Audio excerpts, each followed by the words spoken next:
What shall I feed my baby? When shall I feed my baby? What shall I feed my toddler? When shall I feed my toddler? These are questions that all parents have, and they're very important questions because the way the baby is fed, the way the toddler is fed, really lays down the tissue, the cellular, the bone foundation for the rest of their lives. Hippocrates, the father of all medicine, said, let food be your medicine and medicine be your food. But it is a subject that does not, I believe, receive the importance that it should receive. A lot of time is spent on what toys, what colour coding in the child's bedroom, but the food that the child eats is of the most importance. And I know, ladies, that's why you're here to hear this lecture today, is to get some clarity on this subject. What I'd like to begin with now is I'd like to begin with the mother, because believe it or not, it's in utero, and it's actually even the mother's lifestyle habits even before she conceived that has a lot to do, plays a major part in the health status of the baby and how the baby grows. Now let's have a look, for instance, at the gut. You see, Hippocrates, the father of medicine, said, let medicine be your food and food be your medicine. But he said another oft-quoted subject or statement, not quoted nearly as much as let food be your medicine and medicine be your food, but he said all disease begins in the gut. The gastrointestinal tract is what he is referring to. The gastrointestinal tract is about an 8-metre tube in an adult human being. And it is a hollow tube. And anything that goes into that hollow tube is not part of you or me or baby until it gets broken down into tiny little substances and then absorbed into the blood. The blood is often called the life of the flesh or the river of life because the blood carries the nutrients to every part of the body. But it is in the gut that the breakdown of the food happens, and so nutrients in the blood, which are feeding every cell, are dependent on the proper function of the gut to break down that food into tiny substances. Now the gut is an interesting part of the human body because as I said, even though whatever goes in there is not part of you until it gets broken down, the gut performing properly is essential for the food to be broken down. Now let me give a little illustration of what the gut looks like. This is starting from the gastrointestinal tract area of the small intestine, because it's the small intestine where most absorption happens. So the lining of the gut basically looks like this. And these are called little villi. And over the villi is the little blood capillary network. You see, the food is coming down here. It gets broken down by enzymes at different part in the gut, and when it gets broken down to the tiny substance called glucose, then it can get absorbed into the blood. But lining the gastrointestinal tract is a thick layer of turf made out of Lactobacillus acidophilus, bifidobacterium, so healthy bacteria. So it's this thick layer of turf that is lining this gastrointestinal tract, and it's made out basically of bacteria or healthy bacteria. And the role of that bacteria is protection. Protection is very important because, as I said, everything that goes down this gastrointestinal tract is not part of you till it gets broken down. And some things are coming down that gut that should not go into the blood. And so God designed the human body with this turf to play a protective role. But it not only plays a protective role, it is also important for absorption. So even though there are enzymes in the mouth, there are enzymes in the stomach that are breaking down food, the final touch of breakdown is happening in this thick wall or turf of bacteria. When a baby is in utero, that baby has a sterile gut. That sterile gut is referring to the fact that there is no bacterial wall. And the baby takes on that bacterial wall, that healthy or friendly flora, as the baby goes through the birth canal of the mother. And so can you see that understanding this is very important for the mother to have a correct balance of microbes in her gut. Now, what would interfere with this? What would interfere with this would be if the mother is a regular partaker of antibiotics. You've probably heard of antibiotics. Antibiotics have saved probably millions of lives so far. And antibiotics kill bacteria.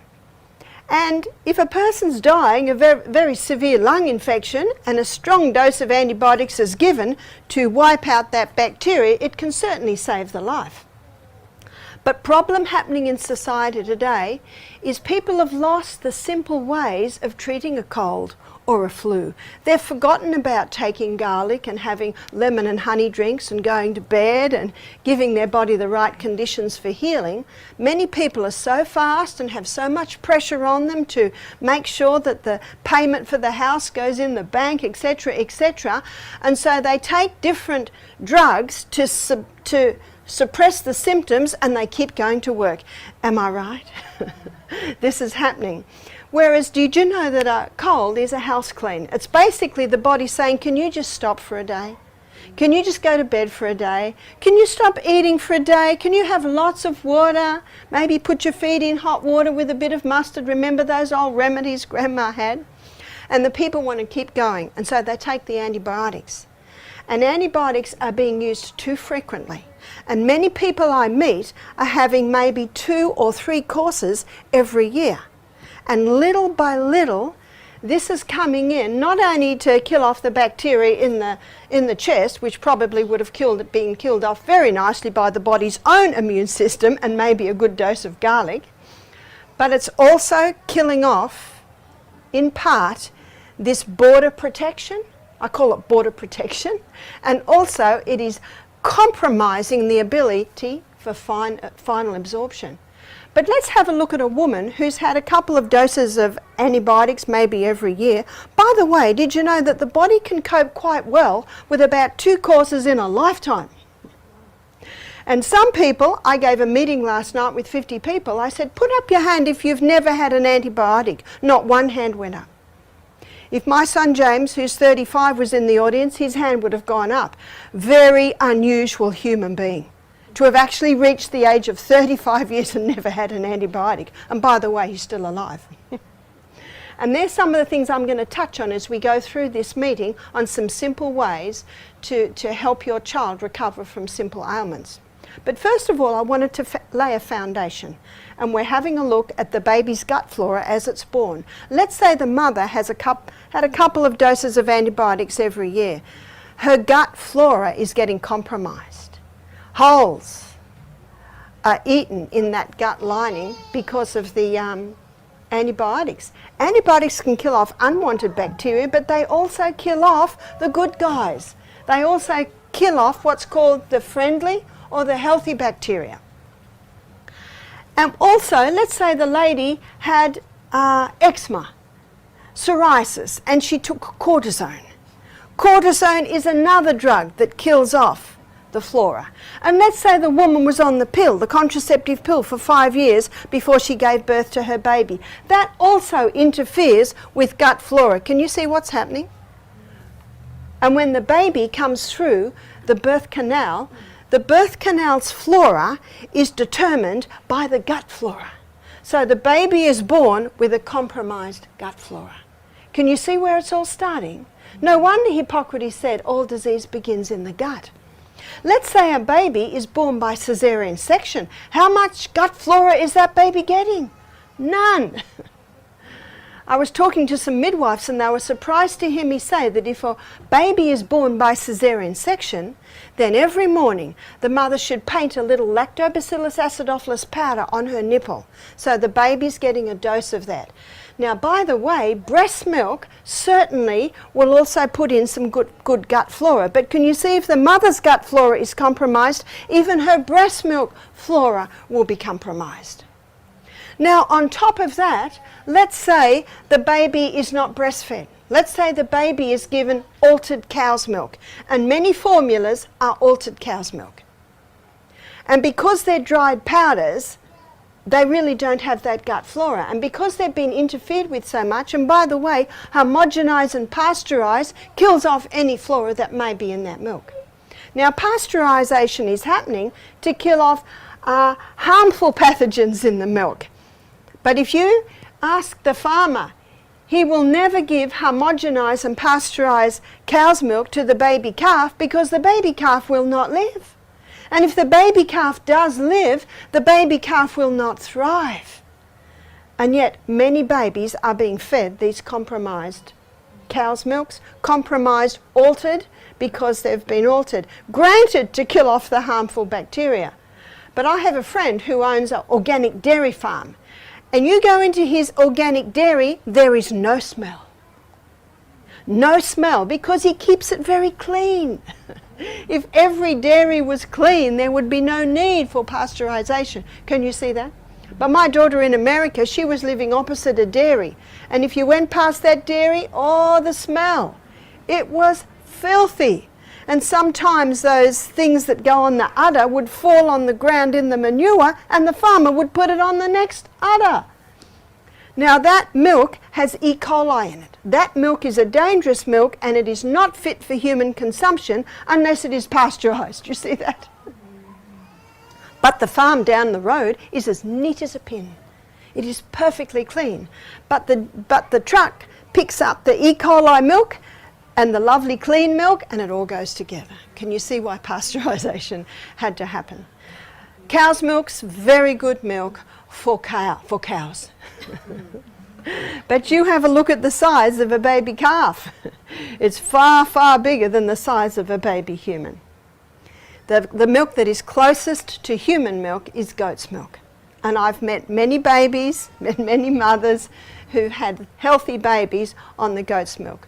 So if a mother cannot feed her baby, that would be the best option. But let's go back to gut flora. We're going on a journey of looking at this gut flora. So the baby's born with compromised gut flora.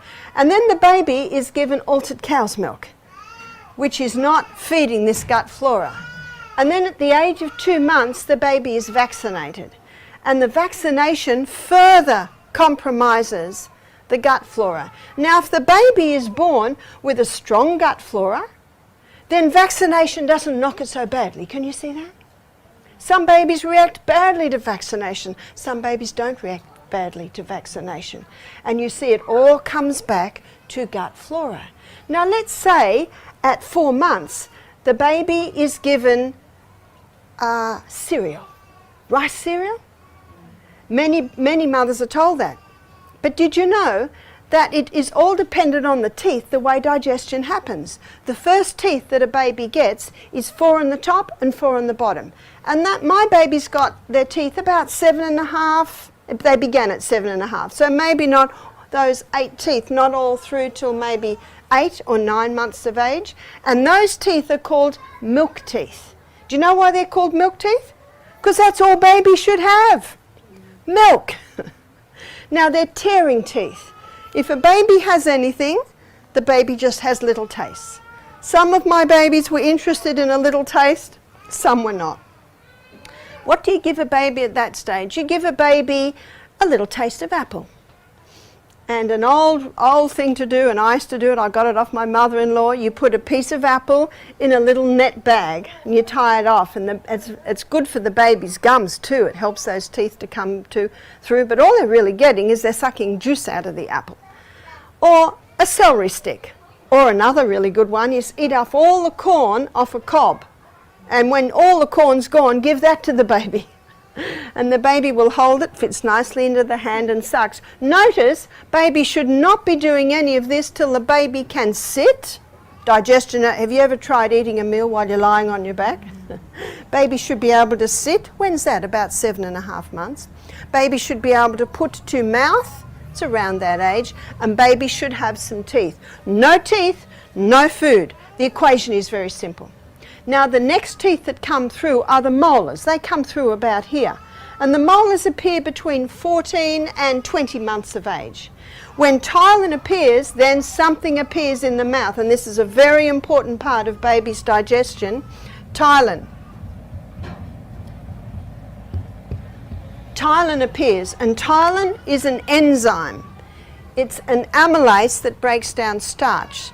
So babies have no ability to break down starch until the molars are fully through and ptyalin is now present in the mouth. And what's the mother told from many baby health centres? To give her baby Firax or rice cereal at 4 to 6 months of age. But the baby has no ability to digest or break down that starch till the molars are through. So let's go back to gut flora. Baby's born with a compromised gut flora. Baby is immunised. Baby is having compromised or interfered with altered cow's milk. And then baby is fed at 4 to 6 months with a food that the baby cannot break down. Border protection's gone. So what's starting to happen?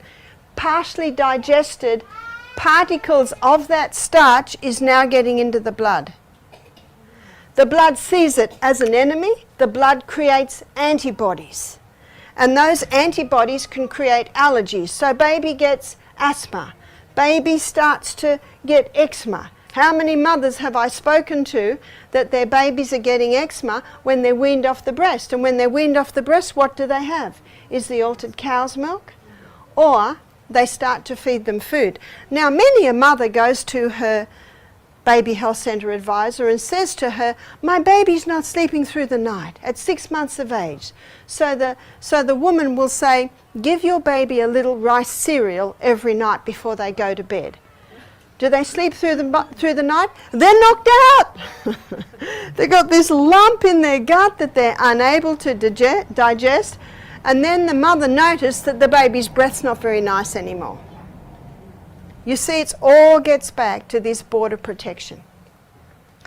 And sadly, babies with hugely compromised guts who've had no repair or rebuilding or repopulation of that gut flora and given the Firax too young and the altered cow's milk, by the second or sometimes third vaccination, very sad that the baby dies, or the baby gets autism, or the baby gets epilepsy. Very, very sad. Dr. Andrew Wakefield is a British endocrinologist. Sorry, not an endocrinologist, a gastroenterologist. And he noticed that a lot of young children who were coming to him, even in their first year of life, with compromised gut. And why were they coming to see this gastroenterologist? Because the baby had almost non-stop diarrhea, or the baby was bringing up a lot of the milk. So what he did was he did a biopsy of the Peyer's patches.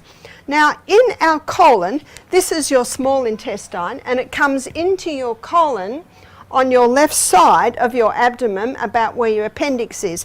And then you've got your ascending colon, your transverse colon, and then your descending colon.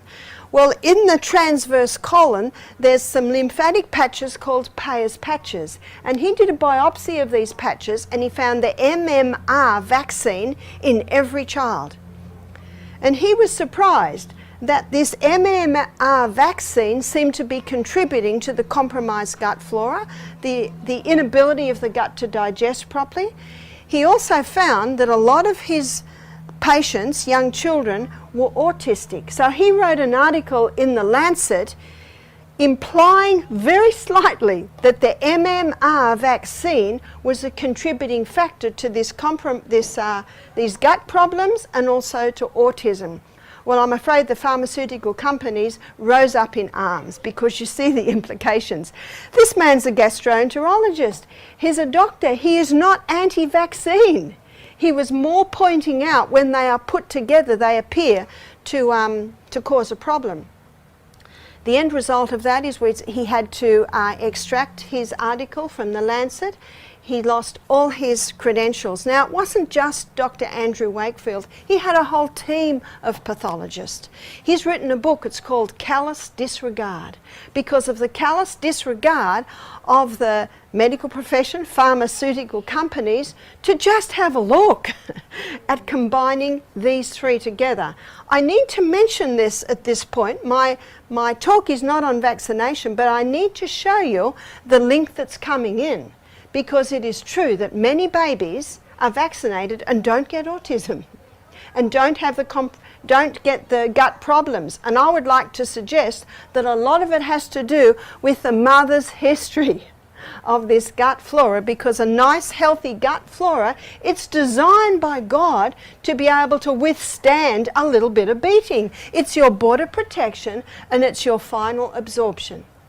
The more people I meet, the more people I help with health, I am more and more convinced that what's happening in our bodies, in our babies, our children's bodies, it's not just one thing. Sometimes when a problem happens, it's the final straw. You've heard about the straw that broke the camel's back. It's just the final straw on a whole lot of little things, starting before even baby's born. And you also, I'm sure, realize the saying, education is power. And many parents at this stage are feeling terrible. Oh, what have I done to my baby? But I've got some good news. There's a verse in the Bible, it's found in Acts 17, verse 30, and it says, God winks at our ignorance. So should we. Because you cannot be held accountable if you thought you were doing the best by your baby and yet you were doing in ignorance. The only hope of better things on planet Earth, I believe, is the education of people in right principles. And I'm so happy to see mothers in front of me here, because if the mothers are educated, now they start to know how to build the health and the strength of their children.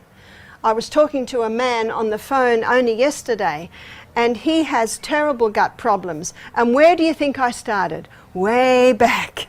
Sadly, his mother has passed away.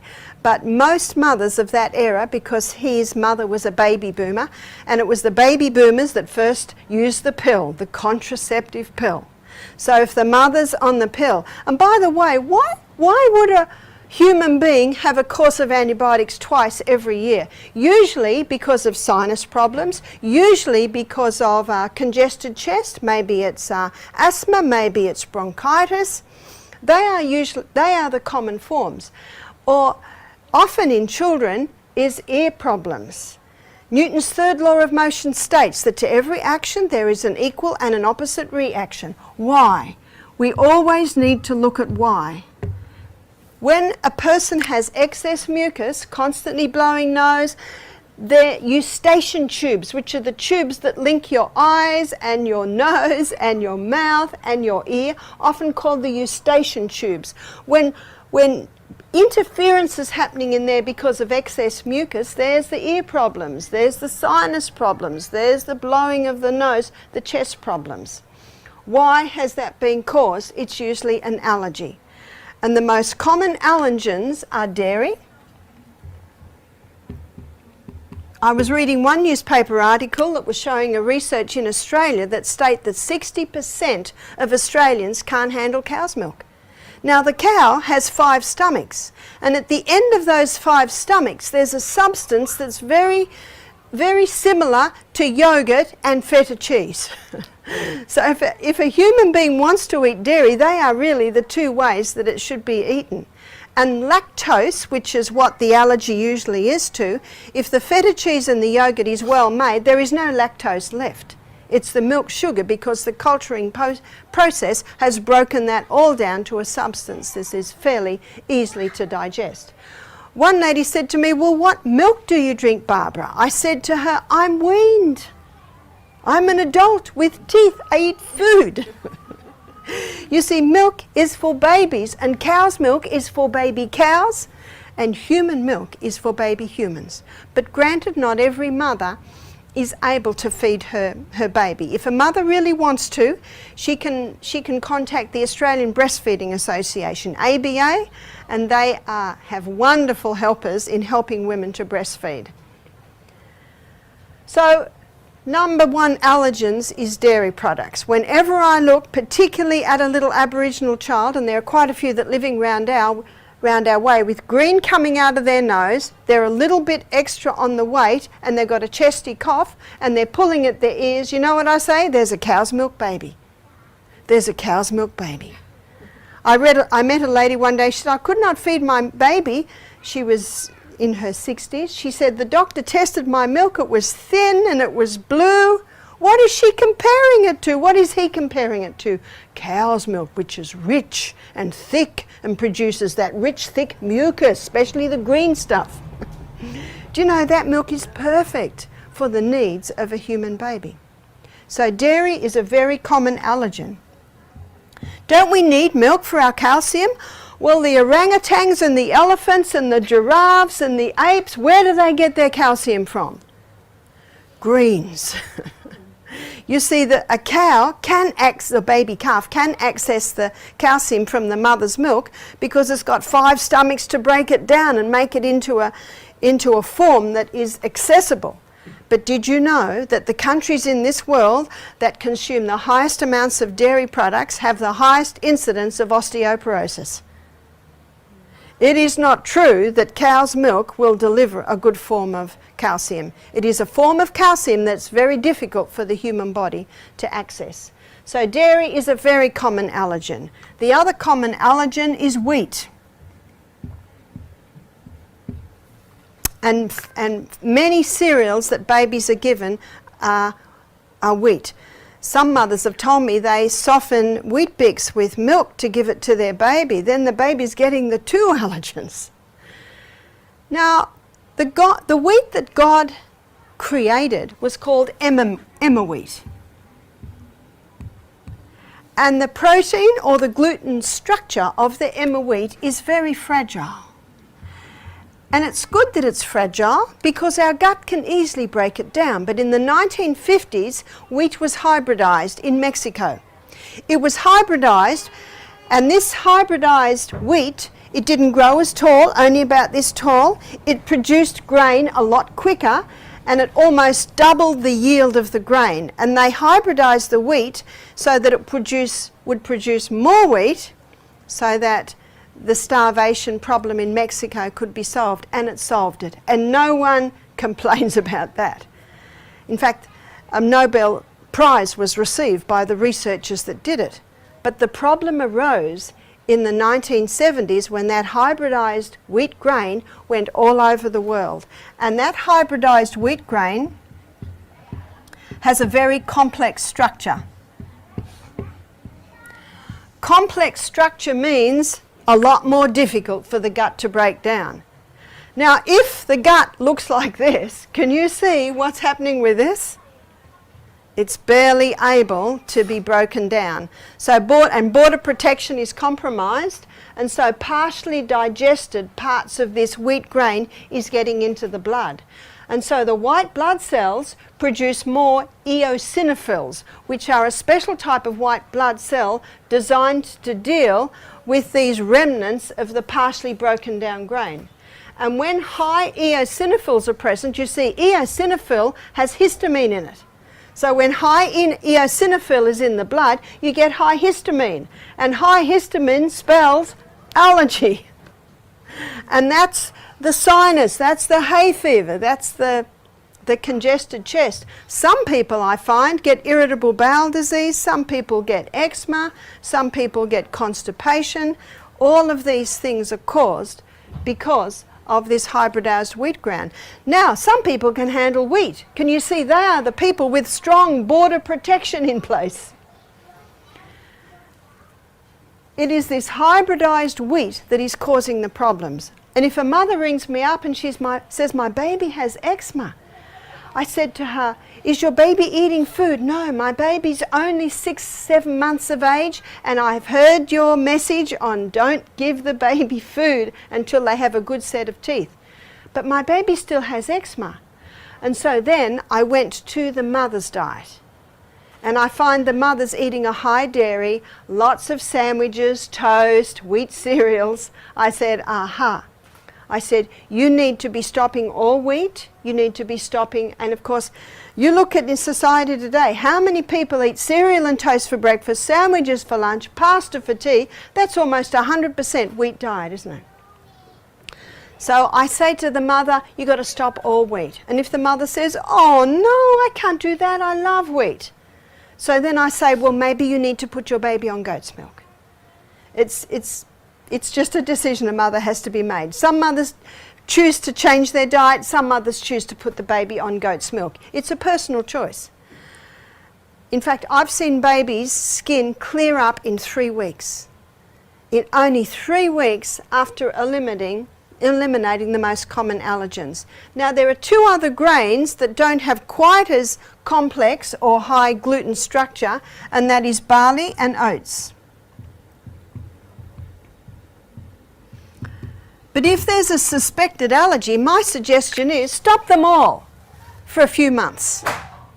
It will take about 4 months for your next set of white blood cells to be totally made, so the symptoms may not subside for a few weeks. And then, maybe after a couple of months, introduce oats and just observe. Maybe introduce barley one at a time and observe. You see, your body's very, very faithful. I believe everyone should be their own doctor because only you know how you feel, only you know how different things react in your body. And the mother should be the doctor of her baby because no one knows her baby like her mother. I can remember spending hours just gazing at my baby. I knew every eyelash. I knew every little crease of the mouth. Every mother does. And the mother knows if her baby's not right. Isn't that true? So the mother is the best guide. And so I like to use the process of elimination. Let's try this. Let's try this. Let's try this. And you watch your baby's response to know whether the baby is whether it's working with your baby. You see, the best guide, if your baby is doing well, is your baby is happy, your baby has lots of wet nappies, and your baby is a nice, comfortable size. Some babies are slight, some babies are big. So, what grain could we have? Have you heard of spelt? Spelt is a wild hybrid or a field hybrid of the original Emma wheat grain. And that field hybrid has the gentle structure. And if that spelt flour is made into sourdough bread should really be called cultured bread because it is certainly not sour. But what sourdough bread does, it's a cultured bread, and it contains Lactobacillus acidophilus and bifidobacterium and wild yeast. And it breaks down that protein or that gluten structure in the grain. And so when the person eats the spelt sourdough bread, it breaks down the structure so it's even more fragile. And fragile is good news because that fragile structure is easily broken down in our gastrointestinal tract.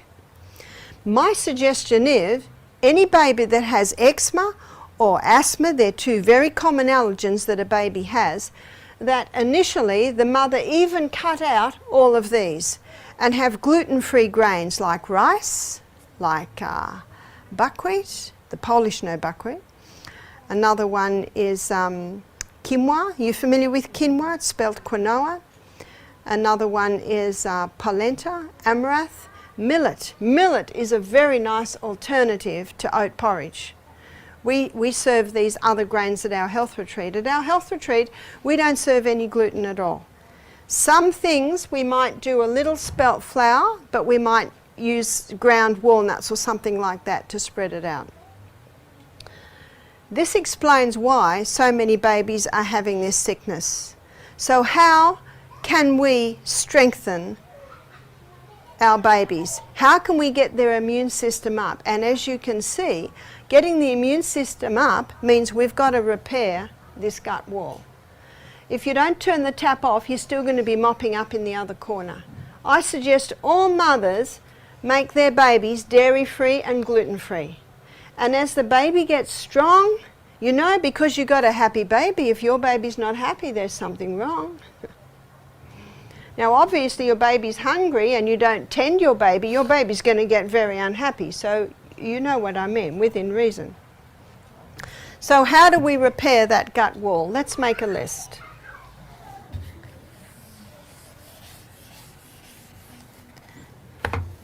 Number 1, eliminate.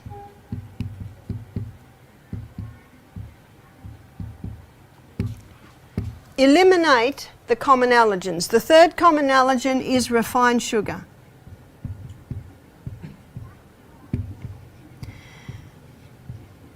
When you have compromised gut flora, when your lactobacillus acidophilus is compromised, then the yeast that lives in the gut can get out of control, namely Candida albicans. There are dozens of different species of Candida. One lady said, I've got Candida in my body. I said, we all have. It's only a problem when it gets out of control, and it gets out of control when your border protection is compromised. And if your yeast is getting out of control, and the mother or the baby or the human being is having large sugar, what's that going to do to Candida yeast? It's going to cause it to multiply. And how quickly does yeast spread rise? Half an hour. So when given the right conditions, it can multiply very quickly. So number 1, we must eliminate the known allergens. Number 2, repopulate. Repopulate with a probiotic substance or a probiotic supplement, and you can get probiotics for babies. Now, if a woman has given birth to a baby with compromised gut flora, the mother needs to get her gut populated too, repopulated with the good guys. Flood the gastrointestinal tract with the good guys, and that'll bring the so-called bad guys back under control. You see, Candida has a place in the gut. It has a place in the way the food is broken down. I liken Candida to water and fire. Good slave, but a bad master.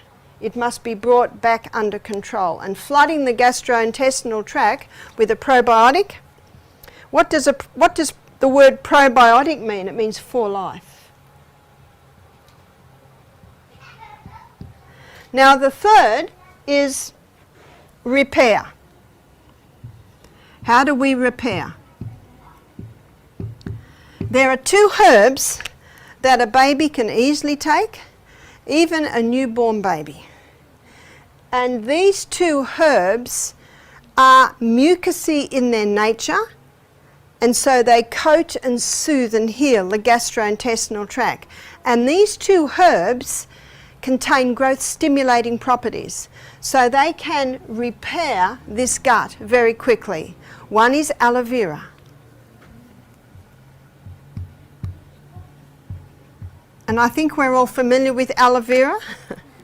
Now, the part of the aloe vera plant that you use is the inside clear gel. Just under the skin is a yellow substance, and if you take that, you will go to the toilet big time.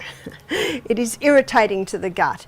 But if you thickly peel the aloe vera and just get the clear white scent or the clear gel center, you can do it in a few ways. If you're giving it to baby, what I would often do is I would put it in my mouth and I would chew it up to a gel, spit it into my fingers, and then just pop it into baby's mouth. Now, not everyone's happy to do that, but you know, traditionally 100 years ago, that was very common to do that. And you're also putting a little bit of your good bacteria back into that baby.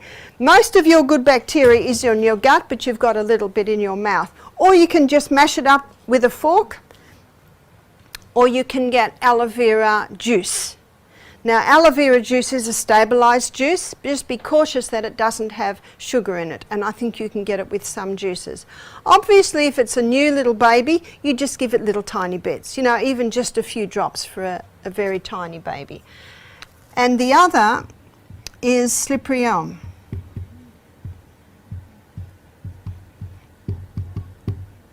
Slippery elm is the powdered bark of the slippery elm tree. It is an American tree. And when you buy it, it's like a fluffy powder. It just looks like the powdered bark of a tree. And when you put water with it, it goes like a thick jelly. If you put more water with it, of course it thins it out a little bit. And this is an excellent herb for baby. It'll coat and soothe the gut if the baby has colic. By the way, no baby would have colic if the mother eliminated all of this out of her diet. And the Australian Breastfeeding Association, they are big pushers for that as well. How nice if a baby doesn't have colic, eh?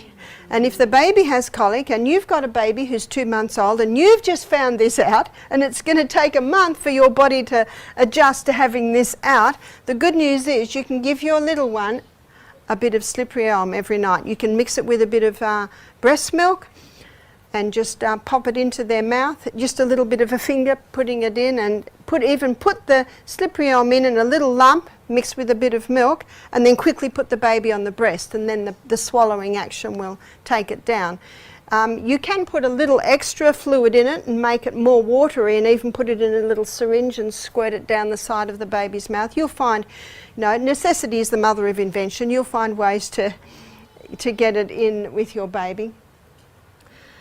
Now, if the baby has an upset stomach, this certainly can help, but there is something else that I call the baby herb. I believe God designed this for baby. It's chamomile. And chamomile has two main actions on the human body. It is a mild sedative. That sounds attractive, doesn't it, when baby's upset? It is a mild sedative, but chamomile also is calming on the gut. It's calming on the gut. It doesn't quite do the repair that these two do, but it is a very calming herb for a little one. My fourth baby, was a home birth, and she was a very large baby. She was 10 pounds, and as you can see, I'm not a very large lady. And there was a little bit of a squeeze to get her out. And when she was born, she had marks on her forehead as if it had been a little bit of a squeeze for her. Now, my little Julia baby, she cried a lot, and usually if it's a slightly traumatic birth, you will find that. And my little baby had to be held nearly all the time. If I wasn't holding her, someone else would. And I got her a dummy, because when a baby sucks a dummy, it relaxes them. And every time I put the dummy in her mouth, I dip it in a bowl of chamomile tea. And so over the day, she's getting lots of drops of chamomile tea. And I found that the chamomile tea reduced her crying by about half. She didn't cry non-stop because I held her, but she was not a happy baby. But the chamomile tea made a huge difference. By the way, at the age of 3 months, a smile came on her face, and the smile hardly ever went away. Let's fast forward, and she's 18 years old, and she went into a restaurant to apply for to be a waitress. And they don't usually give a waitress a job as a waitress unless she's had experience, and she had no experience. And the interviewer said to her, "You've got no experience, but you haven't stopped smiling since you've sat in front of me, so you've got the job."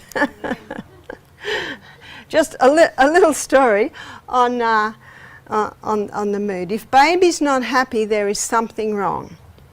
I remember she's my third daughter. I didn't hear her cry for months. That should be. The mother can tell the baby's getting a little bit upset, so the mother picks it up. Oh, she needs the nappy change. Oh, she needs a feed. Now notice one of the first things I said to you was when. What shall I feed my baby, and when shall I feed my baby? So first of all, we're looking at what shall I feed my baby. I'll define that, and then I want to define when to feed the baby. So by showing you the things to eliminate, by discussing with you the teeth issue, my suggestion is baby should not be fed food. Only maybe little tastes in the latter part of their first year of life. And then when the molars appear, little by little, you can start to introduce things. But the best first foods are really fruits and vegetables. Now, I never made baby food, ever. People used to say to me, "It's all right, Barbara, just mash it up if they haven't got teeth, and just scoop it into their mouth," and what happens? It just comes straight back out. That's because the tongue and the bottom lip come together to suck. So when you put a bit of food in that baby's mouth, the tongue and the top lip come together, and what happens to the food? What's the baby telling you? They're not ready for that food. And mothers used to say, it's all right, Barbara, just scoop it up and keep poking it back in. Do you know the baby's telling you it is not ready for food? A lady rang me up and she said, my baby's 10 months of old, I'm getting so much pressure to feed my baby food, but my baby doesn't want it. I said, listen to the baby. Now, if the baby is very hungry and you don't give the baby milk, certainly it'll take anything you give it. But when a mother is introducing food, she should never give the baby food unless the baby has a tummy full of milk. The milk is the best. The baby has a tummy full of milk, and if they're interested in a little bit, maybe give them a little bit of a taste. When the molars appear, you can start giving a little bit more. Now, when I gave my babies vegetables, I would put them in the high chair. Remember, they can sit, they can do it themselves. I would give them a half-steamed carrot stick. I would give them a slightly steamed broccoli head, a slightly steamed maybe cauliflower head, and let them see the colour. Let them feel the texture. Because if baby receives mush, they don't ever develop a taste for the different colours, the different textures and the different foods. And the first foods I always gave my baby were raw foods. They would suck on a carrot, they would suck on a celery stick, they would have a little bit of apple in that net cloth. Apparently you can even buy little net cloths. Some people just cut off the end of a pantyhose and stick it in there and do it like that way. But you may have heard of that some way. But my son James, who's 35 today, he did not eat any food till he was 16 months of age. He was not interested, just not interested. What's baby saying? I don't need it. He was a good size, he was a bright, happy little boy. Why do they need it? At 16 months of age, he began to get a little bit of interest. My son James is built like this today. He's a bit of a bodybuilder, just part-time. His biceps are about the size of my thighs. He's a project manager. He has his own business. So obviously, this boy, who ate no food till he was 16 months old, has a strong body, all his own teeth, and he's a smart guy. He's a master builder. In other words, it's giving all the nourishment needed for a healthy body and a healthy brain. I was so concerned when I read an article in a paper by a paediatrician who said if you feed your baby at a younger age, they will be smarter. There is no research to prove that. And feeding babies food has only been done really in about the last 100 years. Before then, babies never had food. My daughter Emma, she lives in America. She has twin girls. She has 5 children, but 2 of them are twin girls. They're 9 now. At the age of 16 months of age, they were running around the room and they had never tasted food. Never even tasted food. When they sat at the table and everyone ate, they had blocks and wooden spoons and things to chew on. And they thought they were doing what we were doing. Once your baby's tasted food, they're going to want more.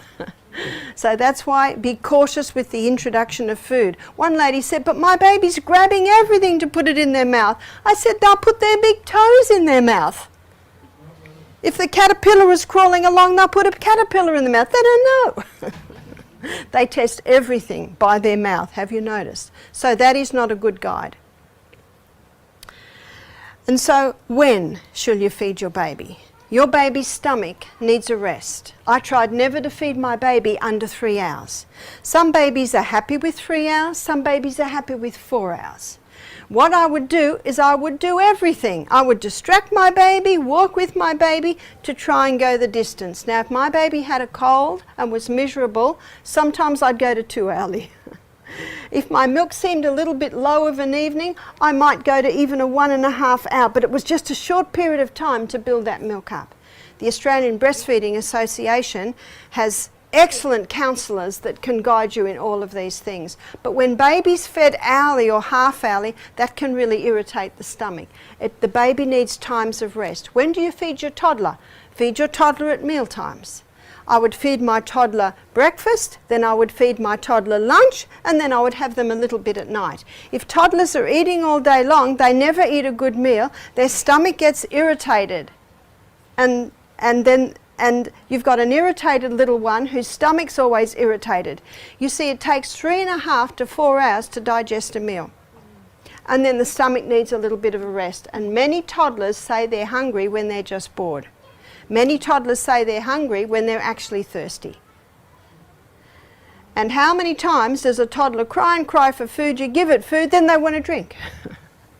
And yet drinking with the meals dilutes the gastric acid. So very important to do that. I raised 8 children on this method and I had very happy children. What do you do when they're sick? When they're sick, I wouldn't feed my baby much. I would only do breast milk, even if my toddler by now is eating food. Maybe just watermelon. They need to eat lightly so all their body's energies go to healing. And the body can heal itself. One thing I might do when they had a chest cold was I might slice some garlic finely, put it in a cloth and wrap it on the bottom of their feet. In about 2 minutes you can smell garlic on your baby's breath. Takes 1 minute for 1 drop of blood to go round the whole body. But you will find your baby is strong and healthy and will heal quickly. What about a fever? I never gave my baby Panadol because a fever is your friend. And 3 things to remember with the fever: it's your friend. When all the rubbish is burnt up, the fire will go out, and water will put the fire out. If the baby has a fever, you can put the baby in a tepid bath and the tepid water will draw the heat out of the body. Or you can wrap your baby in a wrung out wet sheet and then a little woolly blanket and cuddle your baby. They won't like the wet sheet, but once you've got the little woolly blanket on, they're comfortable. And that cold wet sheets pulls that extra heat out of the body and into the wet sheet. They might fall asleep in it, that's all right.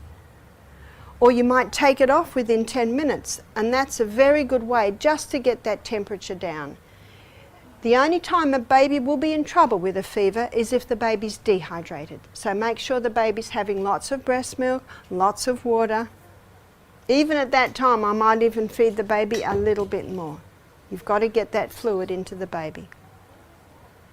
I trust this lecture has enlightened you as to how to feed your babies, when to feed your babies, how to feed your toddlers, and when to feed your toddlers. Thank you for your attention, ladies. Do we have any questions? Yes. There's a microphone. Okay. My son is now 8 years old, and he didn't have any skin problem until just a year later. Last year, when he started developing some eczema on his ear. And I took him to a GP, and the GP said, oh, it's a common problem among children where you have split or a cut just right under the ears. And it kept on popping back on. Yes. And he's vegetarian. Does he have wheat? I think he does. Yes, yeah. So notice what the GP said. It is a common problem. We've forgotten what normal is. Normal is there is no rash on the baby at all. So if a little, well, this is not a baby, this is an 8-year-old, I would stop the wheat, stop the barley, stop the oats, stop the refined sugar, and stop the dairy. In fact, I could have an answering service on my phone. Stop the wheat, all gluten, dairy and sugar. Next. It sounds so simple. What do we do with the cut? Just leave it? What do you do with the cut? You could bathe it with salt water, but he won't like it. And you could put just a little bit of aloe vera on it. But anything that happens in the skin is an indication of something that's happened on the inside. You heal the body from the inside, the skin will all clear up. So it will automatically clear, and it'll clear from the inside out. Don't be surprised that you might need to wait 3 or 4 weeks before it's totally healed. But keep going. Will you keep him off that? Well, maybe 6 months later you might try a little. See what the reaction is. Sometimes children can't cope with it for 3 or 4 years, and then they can start to have a little. That's why you watch. You watch what your body responds to. But You have a look. Wheat is in so many things. That's why I say become Chinese, live on rice. Easy way to do it.